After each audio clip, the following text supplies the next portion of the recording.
যে টেকনো বাহির থেকে আসে, শুধুমাত্র বাংলাদেশে যারা আছে তারা হচ্ছে পার্টসগুলো মানে টোটালিভাবে মানে ব্যবহার করে হচ্ছে ফোনটা তৈরি করে।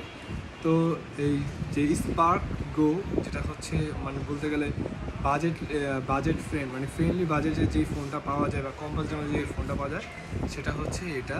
তো টেকনো স্পার্ক গো, যেটা 2024 সালের মডেল, ওটা এর আগে হচ্ছে আমি আপনাদের একটা মডেল দেখেছিলাম, সেটা ছিল 2023 সালের।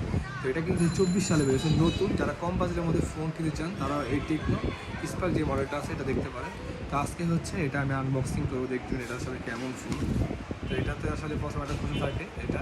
তো এটার পিছনে কী কী লেখা আছে সেটা বলি, যে ফিঙ্গারপ্রিন্ট আছে এটাতে, আনলুকিং সবই আছে, সাইড এদের কাছে। তাহলে 5000 mAh ব্যাটারি, 6.6 ইঞ্চি মানে খুবই মানে গোল স্ক্রিন।